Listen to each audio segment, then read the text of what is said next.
तो दोस्तों आप लोगों को जैसा कि पता होगा कि सुपर टेट की बम्पर वैकेंसीज आने वाली हैं और उससे पहले आपकी यूपी टेट की वैकेंसीज आएंगी। जो लोग यूपी टेट क्वालिफाई नहीं कर पाए हैं बोलो उन लोगों के पास एक अच्छा मौका है यूपी टेट क्वालिफाई करने का। उसके बाद आप सुपर टेट भी दे सकते हैं।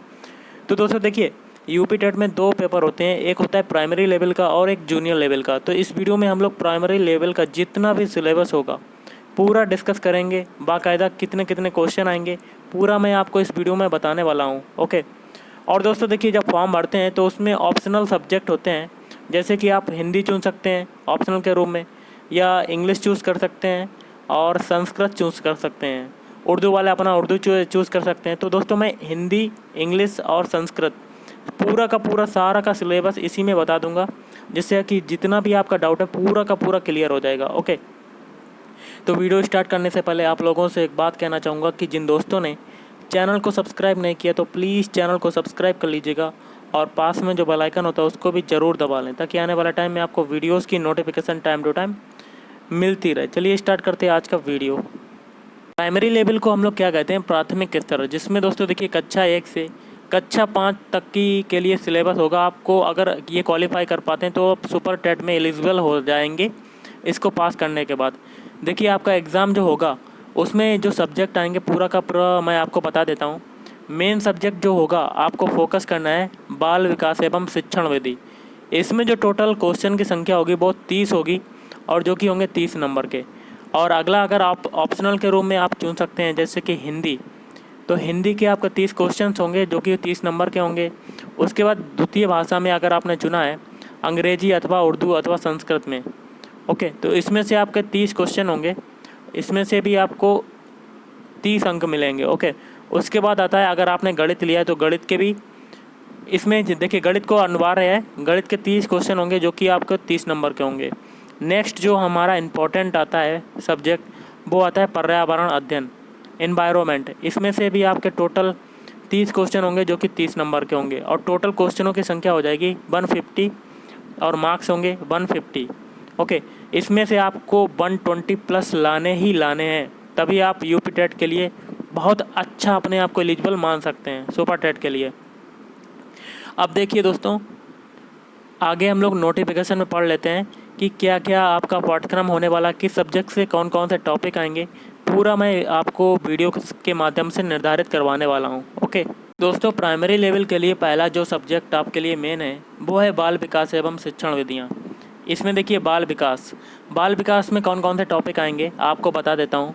बाल विकास का अर्थ आएगा आवश्यकता तथा क्षेत्र, बाल विकास की अवस्थाएं, शारीरिक विकास ये टॉपिक है, और मानसिक विकास, संवेगात्मक विकास, भाषा विकास और अभिव्यक्ति क्षमता का विकास, सृजनात्मक क्षमता का विकास, ये टॉपिक आपके इम्पोर्टेंट हैं। और दूसरा जो टॉपिक आता है बाल विकास के आधार पर उनको प्रभावित करने वाले कारक जो हैं, जैसे कि वंशानुक्रम, वातावरण, और उसी में आ जाता है पारिवारिक, सामाजिक, विद्यालय संचारी माध्यम, ये आपके बाल विकास में आ जाएंगे। और अगले दोस्तों आते हैं सीखने का अर्थ एवं सिद्धांत। तो सीखने के अर्थ में कौन कौन से आपके जो सिद्धांत हैं वो कौन कौन से आएंगे, जिसमें पहला आ जाता है अधिगम। अधिगम मीन्स होता है सीखना, इसको मतलब इसके अर्थ को प्रभावित करने वाले कारक आएंगे, अधिगम की प्रभावशाली विधियाँ आएंगी। और दूसरा आता है अधिगम के नियम। तो नियम में देखिए थॉर्नडाइक के सीखने के मुख्य नियम एवं अधिगम में उनका महत्व क्या है, ये आएगा आपका। अब देखिए प्रमुख सिद्धांत जो हैं वो बता देता हूँ, थोड़ा सा जूम कर लेते हैं जिससे कि आपको समझ में आ जाए। अधिगम के प्रमुख सिद्धांत तथा कक्षा शिक्षण में इनकी व्यवहारिक उपयोगिता। और नेक्स्ट सिद्धांत जो आता है आपको बता देता हूँ, थॉर्नडाइक का प्रयास एवं त्रुटि का सिद्धांत, पावलोव का आपका एक सिद्धांत आएगा संबद्ध प्रतिक्रिया का सिद्धांत, और फिर स्किनर का क्रिया प्रसूत अधिगम सिद्धांत, कोहलर का सूझ या अंतर्दृष्टि का सिद्धांत, प्याजे का सिद्धांत। फिर देखिए इसमें एक टॉपिक है सीखने का वक्र, जिसमें आपके अर्थ एवं प्रकार, सीखने में पठार का अर्थ और कारण एवं निराकरण, ये टॉपिक हैं आपके इम्पोर्टेंट। अब देखिए शिक्षण विधियाँ में क्या क्या आएंगे, शिक्षण का अर्थ तथा उद्देश्य, संप्रेषण मतलब कम्युनिकेशन, शिक्षण के सिद्धांत, शिक्षण के सूत्र, शिक्षण प्रविधियाँ, शिक्षण की नवीन विधाएँ या कह सकते हैं उपागम। और आगे कहता है कि सूक्ष्म शिक्षण एवं शिक्षण के आधारभूत कौशल, ये आपके टॉपिक हैं। फिर देखिए समावेशी शिक्षा निर्देशन एवं परामर्श। समावेशी शिक्षा एवं निर्देशन में परामर्श में देखिए क्या क्या है। शैक्षिक समावेशन से अभिप्राय, पहचान, प्रकार, निराकरण यथा अपवंचित वर्ग, भाषा, धर्म, जाति, क्षेत्र। और आगे देखिए क्या क्या आएंगे आपके, वर्ण, लिंग, शारीरिक क्षमता। ओके, ये आपके आएंगे टोटल टॉपिक जो मैंने आपको बताए हैं। अब देखिए आगे क्या क्या टॉपिक हैं, थोड़ा सा जूम कर लेते हैं जिससे कि आपको समझ में आए। ओके, देखिए समावेशन के लिए आवश्यक उपकरण, ये वाला टॉपिक है। सामग्री आएंगी, विधियाँ आएंगी और टीएलएम एवं अभिवृत्तियाँ। और नेक्स्ट टॉपिक जो है, समावेशित बच्चों का अधिगम जांचने हेतु आवश्यक टूल्स एवं तकनीकी, इससे संबंधित क्वेश्चन आएंगे। और नेक्स्ट टॉपिक है समावेशित बच्चों के लिए विशेष शिक्षण विधियाँ जैसे कि यथा ब्रेल लिपि आदि। ओके, फिर चौथा है समावेशी बच्चों हेतु निर्देशन एवं परामर्श, जिसमें कौन कौन से टाइप आ जाएंगे, जैसे कि अर्थ आपको पता होना चाहिए, उद्देश्य, प्रकार, विधियाँ, आवश्यकता एवं क्षेत्र। अब देखिए अगला जो टॉपिक है परामर्श में सहयोग देने वाले विभाग या संस्थाएं, ये आपको दिए गए हैं। जैसे कि मनोविज्ञान उत्तर प्रदेश इलाहाबाद, मंडलीय मनोविज्ञान केंद्र मंडल स्तर, इससे आपके क्वेश्चन बन सकते हैं या एक या दो। फिर जिला चिकित्सालय, जिला शिक्षा एवं प्रशिक्षण संस्थान में प्रशिक्षित डायट मेंटर, ये आपके टॉपिक हैं। फिर लास्ट वाला देख लेते हैं, बाल अधिगम में निर्देशन एवं परामर्श का महत्व, मोस्ट इम्पॉर्टेंट टॉपिक है, इसको आप ध्यान से पढ़िएगा। अब देखिए दोस्तों अधिगम, इसमें एक और टॉपिक आता है अधिगम और अध्यापन हाँ। अब देखिए इसमें कौन कौन से टॉपिक आपके कवर होंगे वो देख लेते हैं। देखिए दोस्तों थोड़ा सा जूम कर लेते हैं, मैं आपको बताता जाऊंगा कि बालक किस प्रकार सोचते और सीखते हैं, बालक विद्यालय प्रदर्शन में सफलता प्राप्त करने में कैसे और क्यों असफल होते हैं, ये वाला टॉपिक हो गया। और दूसरा टॉपिक इसी में है अधिगम और अध्यापन की बुनियादी प्रक्रियाएं, बालकों की अधिगम कार्य नीतियाँ,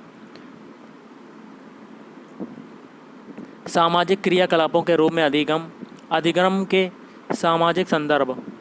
फिर देखिए अगला टॉपिक है एक समस्या समाधानकर्ता और एक वैज्ञानिक अन्वेषक के रूप में बालक, इससे आपके बहुत ही कॉमन सेंस वाले क्वेश्चन बनेंगे जो कि आपको रटने की ज़रूरत नहीं, बस अपने दिमाग से लगाने पड़ेंगे।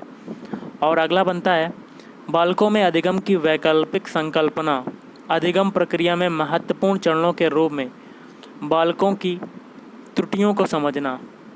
और देखिए बोध और संवेदनाएं, प्रेरणा और अधिगम में योगदान देने वाले कारक जैसे कि निजी और एवं पर्यावरणीय।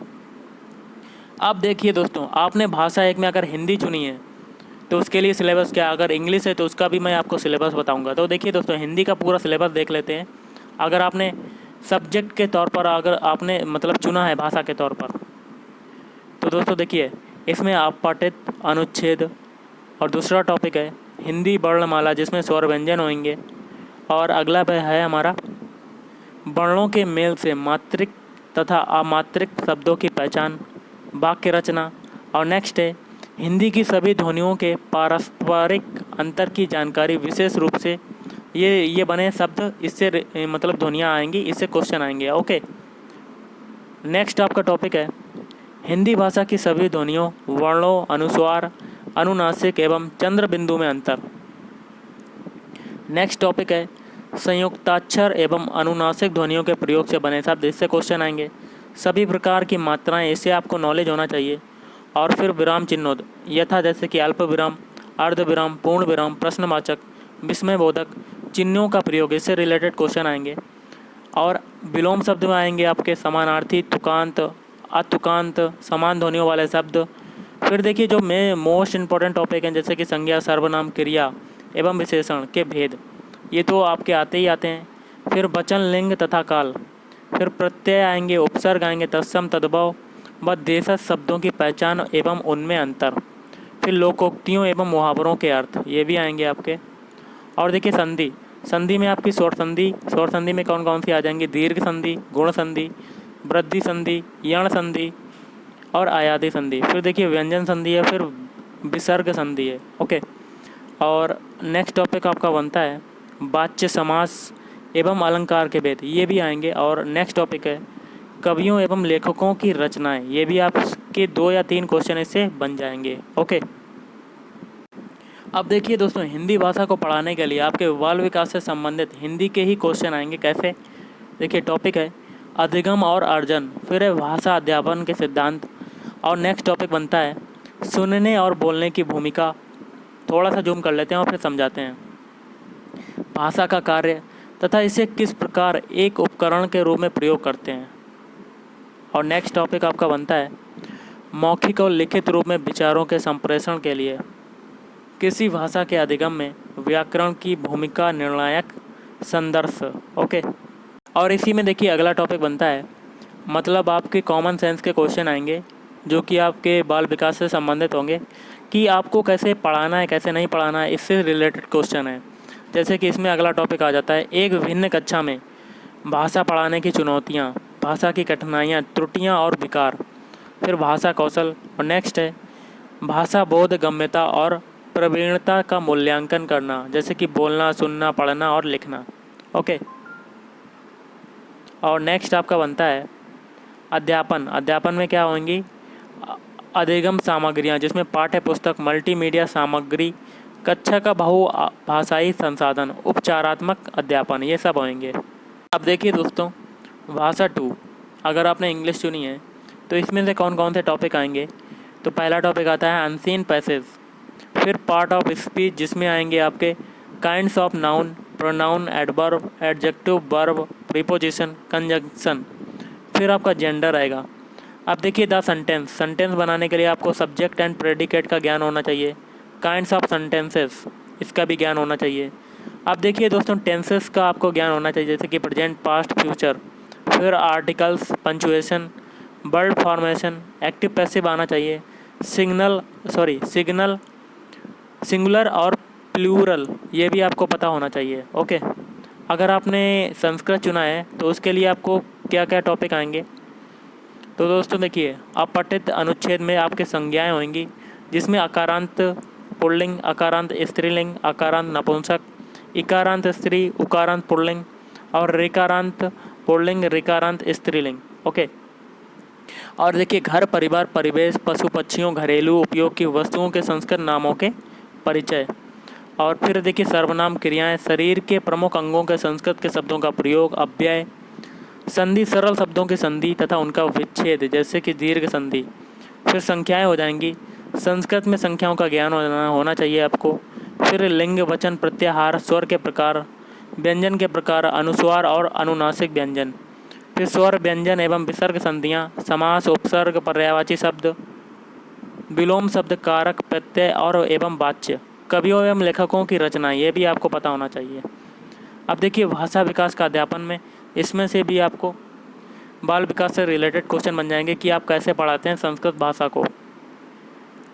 तो आपको अधिगम और अर्जन का ज्ञान होना चाहिए, भाषा अध्यापन के सिद्धांत, सुनने और बोलने की भूमिका, भाषा का कार्य तथा बालक इसे किस प्रकार एक उपकरण के रूप में प्रयोग करते हैं, फिर मौखिक और लिखित रूप में विचारों के संप्रेषण के लिए किसी भाषा के अधिगम में व्याकरण की भूमिका का आपको ज्ञान होना चाहिए। और एक कक्षा में भाषा पढ़ाने की क्या क्या चुनौतियाँ होनी चाहिए, जैसे कि भाषा की कठिनाइयाँ क्या हैं, त्रुटियाँ एवं विकार क्या हैं, ये सब आपको पता होना चाहिए।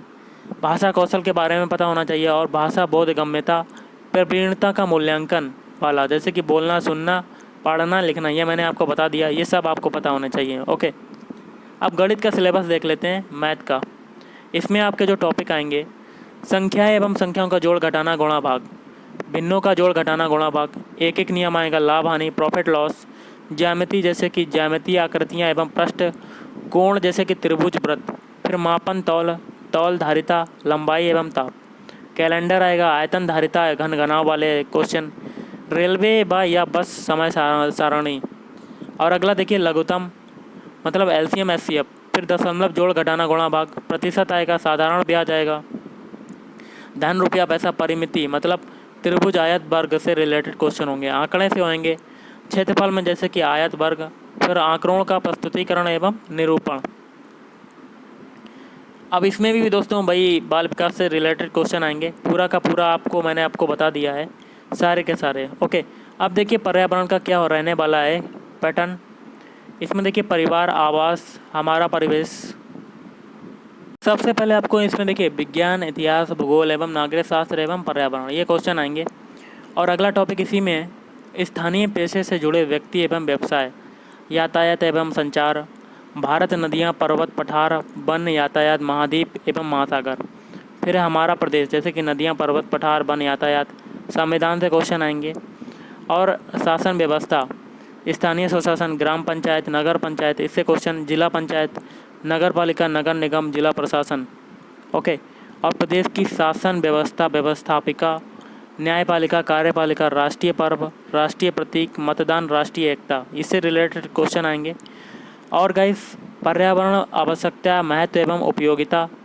और नेक्स्ट टॉपिक इसी में है पर्यावरण का संरक्षण कैसे करना चाहिए, पर्यावरण के प्रति सामाजिक दायित्वबोध, पर्यावरण संरक्षण हेतु संचालित योजनाएं।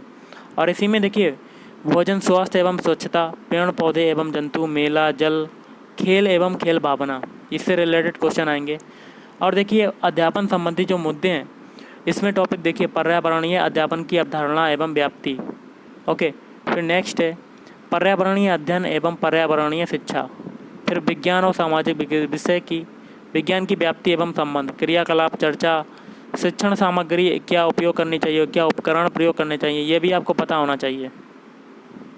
फिर पर्यावरणीय अध्ययन का महत्व, एकीकृत पर्यावरणीय अध्ययन, अधिगम सिद्धांत, अवधारणा प्रस्तुत करने के दृष्टिकोण, प्रयोग, व्यवहारिक कार्य, सतत व्यापक मूल्यांकन और समस्याएं, ये टॉपिक आपके आएंगे। ओके।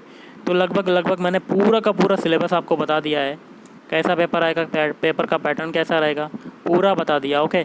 अब जब इसका नोटिफिकेशन दोस्तों जल्दी आपका आने वाला है, तो दोस्तों इससे रिलेटेड अगर आपको और वीडियो चाहिए तो आप नीचे कमेंट कर सकते हैं। अगर आपको वीडियो पसंद है, वीडियो को लाइक करें, शेयर करें और चैनल को भी सब्सक्राइब करें। Thank you.